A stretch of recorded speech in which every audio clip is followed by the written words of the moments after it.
Hey guys, here's a cool project I'm working on just quickly, not really for a customer but for myself. I'm sure it'll get put to use in the future. Like most of the stuff that I end up building or buying, I find more and more uses for it since having it. I'd like to think that this will make me some money. It'll at least save my back and my abs raking out all of the stones and stuff from different soil.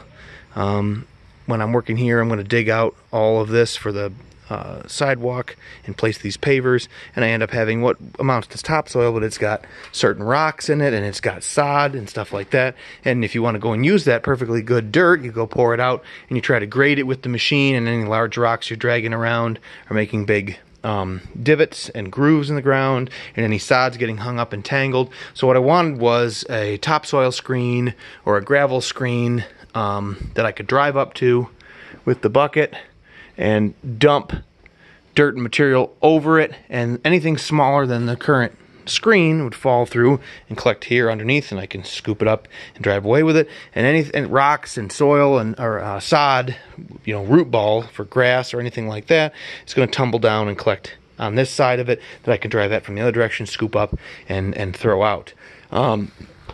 And you know, I looked around on the internet. There's one popular YouTube video that amounts to a guy who just built from white lumber or untreated lumber just a studded wall section that I believe, I forget how he holds it up, maybe with a couple stilt like A-frame legs, which is nice. I was thinking I could, you know, you could fold those up and you can carry it away and store it flat.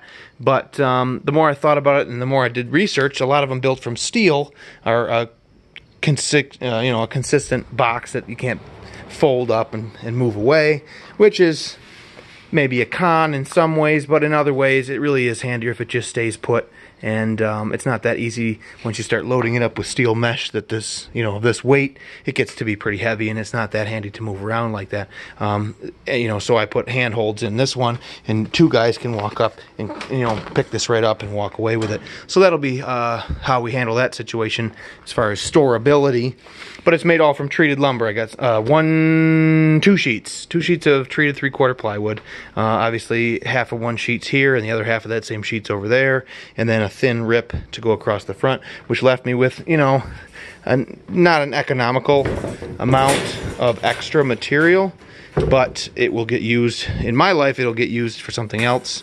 If you're one of those people that wants to see a project that's really affordable with like no waste and doesn't take a lot of specialized tools and equipment to build, maybe this isn't a video for you. But then again, maybe you're not trying to sort a lot of gravel and dirt. So anyway, I looked at these, and in steel they're several $1,000s. And when you have something this big and heavy, then you got to start finding a dealer, or be lucky enough to find somebody who has one secondhand and own a pickup and a trailer, and you know, it starts to spiral getting your hands on it and getting it home. So for, I think these were $50 a sheet.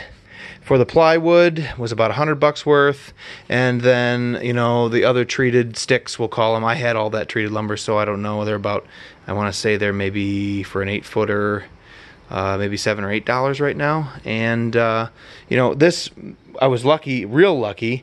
I don't know what you're going to do if you're looking at this video and hoping to get like an Amazon affiliate link in the description for all of my materials. That's not going to happen, because I have a family friend at the local gravel pit, and I just pop into their boneyard, it's called. These are going to be broken or deformed or otherwise. Where are we here? There's a spot like this is getting kind of necked down. Notice how that's worn out. This is like a hot spot in this gravel screen when it's in a full-blown professional commercial grade machine. I think this bend or deformation here was the end of this one. So these just lay in the weeds, and then I can buy stuff from them for weight, which is a really cool thing to have at your disposal. You might find out that another similar industrial you know, business near you would do something like that for you if you had a truck and if you seemed like you knew a guy. Anyway, I got this as a basic pre-filter. It's 2-inch, so anything that comes through is going to be smaller than 2 inches, and anything larger is going to roll on down. But the nice part of something so heavy duty is that it's real tough. You know, I could drop a rock the size of a beach ball on this now. In between this and the framing I've got, it would make a big crash, but it would ultimately roll down and land on the ground, which is ideal. And then on top of that, you may have seen I've got standard number 9 expanded metal, which has a 3/4 inch wide by like 1.25 inch high opening here. And I was conscientious of the grain. I wanted the long aspect pointed downward here.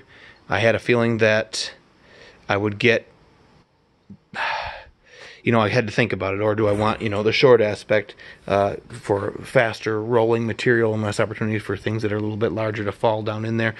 Who knows? But I have 2 pieces of this. So the pre-filter goes on in 2 pieces horizontally, and then the smaller filter there goes on in 2 pieces vertically, and I'm actually going to hinge those so they flip up and around. So at first I can pour everything through the larger filter, and then I can throw the fine filter on and pour everything through that again and really dial in the quality of the material that I'm getting out. I may find that this is a great filter for, this is all that's necessary for some things, and definitely to make topsoil and some other finer material, I'm going to want the finer filter. But we're going to throw those on so that they can be hinged over. And we're just using U-bolts, galvanized, just to hold this on in 4 spots. 1, 2, 3, 4. I couldn't get all the way around these out here, and there wasn't, once you got 4 spots on there, it's so rigid, and I just had to do a little farting around. Those ended up being 2 by 4.5, which worked out great because so many factors here, and this is the type of crazy thing that happened. These were the current size. I have to cut that one down. The 3 by 6, that one's a little bit bigger, but I built this whole thing based on the 3 by 6 form factor, and it didn't work out. Of course I could move these over so that a vertical worked out in the center line of one of those. Then I can go up and over just one with the U-bolt straight on, and I only need 1.5 inches wide.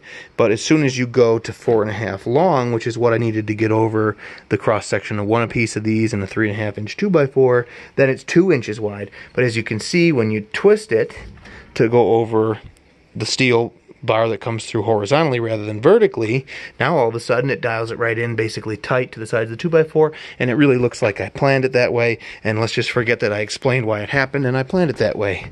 And how about that? That is fucking sexy. And they only, I had to run to 2 or 3 different stores to find out who had what I wanted, and then several of that specific store around the local area to get the quantity. I needed 8 here, so I only could get 6 at one place. I had to go to another place and get the other 2. It's quite the odyssey that I went on, and I had 2 pieces of this I thought to begin with from the gravel pit, and come to find out later the other one was welded, not woven, and that threw a wrench in my work, so I had to return that, and this is all that they had that matches, but I see now it doesn't exactly match, and it will need to be cut. So we've put quite a bit of time and effort into this, and so I think in materials we're about $300 here, which is still about 1/10 the cost. But you definitely could make this out of white lumber, not treated, and bring it inside, or just deal with the fact that it's gonna go downhill quicker. I use coated, professional deck screws, which you don't have to use if you don't want, and a variety of other things. But the concept, we're gonna come back when it's finished, and we'll look at what we get out of it when we're done. But I think for the money, it's going to save me a hell of a lot of raking, and I'm going to try and make it something that I can pick up and move with the machine itself, because I would like to think I could take it to a customer's house if we got a lot of work to do, and we're going to be taking a lot of dirt out of one place and trying to put it in another place, and it makes sense to filter it. Well, I'll just load it on the trailer and take it with us, with the backhoe and the skid steer. When it's at home, I'll just mention I have a finite amount of room here, none of which is really a farmyard, even though it kind of looks like one. And I say that, to mean that in the future we want this to be kind of really well groomed. So I'm just thinking ahead. I don't want to just put it anywhere. The nature of the skid steer too, if I'm driving up to one side, turning around to drive up on the other side, turning around to back up, just tears up the yard. So to mitigate that, I'm going to install it in the chicken coop. I'm going to take the fence out, and it's going to box out into the coop so that I can drive up and dump stuff over the top. Things will fall down and fall out into the coop. Like you can see here, the stones and stuff in the dirt pile that I already do that with the skid steers here. And then I can scoop into it and turn around and take away or back out with my nice filtered material. Once in a while I'll have to either move it out and drive in there and scrape and flatten this around. But the chicken pen, I shouldn't say coop, that's the coop. But the pen or the run is a place that I don't mind tracks and ruts and dirt and stones. And they can always do with a bit of refreshed scenery. So that'll be where I think it lives on the property, and we'll come back and look at it and see if it works as planned when it's complete. All right, we'll see you. Thanks for watching.